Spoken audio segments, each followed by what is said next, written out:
Tatay na talaga umasta etong si LBJ. Inawat ang mga players ng Lakers tapos ngang sugurin ng isang referee. At eto mga boss, LeBron James at ilang mga players nagsalita patungkol nga sa hindi magandang tawag ng isang referee. Hindi nyo palalagpasin ng video na to mga boss dahil mabenta ang referee na to.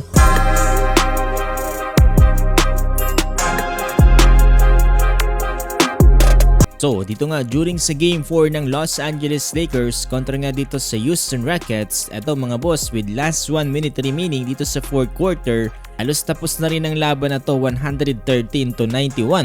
At hinihintay na nga lang matapos itong oras. Pero kahit patapos ng laban na yan ay nagkaroon pa ng kaunting kapisikalan etong si Adotero, at ito ngayon walang iba kundi si Aaron Holiday mula dito sa Rockets. Kung titignan nating mabuti mga boss, halos wala namang masyadong nangyari at parang trash talkan lang. Pero etong referee mga boss ay ineject etong si Adotero at itong si Aaron Holiday. Laking gulat ni Adotero mga boss at dito nga ni Aaron Holiday na bigla silang na-eject dito nga sa game. Bago pa yan ay meron ding hindi magandang tinawag dito nga kay DeAndre Ayton during 3rd quarter na kung saan nauwi ito sa flagrant foul type 2 at pagkaka-eject nga dito ni Ayton sa game. Dahil nga sa sunod-sunod na hindi magandang tawag ng referee na to, etong mga players ng Los Angeles Lakers ay hindi na naiwasan na lapitan at i-approach etong si James Williams. Halos nainis na kasi mga boss ang lahat ng mga players ng Lakers dito nga sa iisang referee na to. Halos nagkagulo na nga dyan mga boss sa ending ng laban at may mga ilang players na din dyan ng Houston Rockets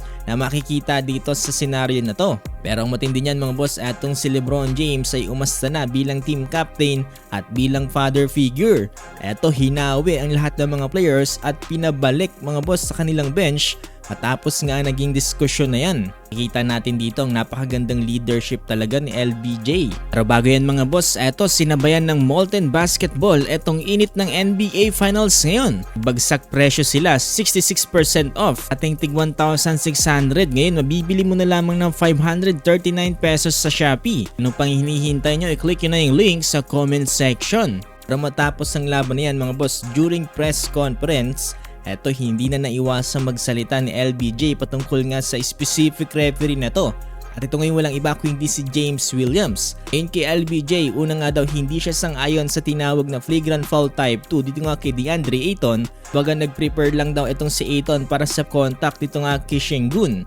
Pero itong referee nga daw mga boss ay mukhang hindi maganda yung peripheral view at na-translate nga daw nila ito sa isang hindi magandang play. Tapos yung kay Adotero naman mga boss, eto gusto lang naman daw maglaro ng bata at for the first time nga daw sa career ni Adotero ay nakareceive to ng pagiging ejected sa game. Kumbaga sobra-sobra nga daw mga boss ang pag-react ng referee na to dito nga sa mga nangyayari sa laban. At ang pinakamatindi niyan mga boss, itong referee na pinakatinutukoy nila ngayon ay walang iba kundi itong si James Williams. At ito rin mga boss ang same player na ni-name drop dito nga ni D-Book dito nga sa naging laban nila dahil kumakampi at pinapaboran nga daw eto ngang OKC Thunder. Ayun mga boss, anong masasabi nyo dito sa referee na to?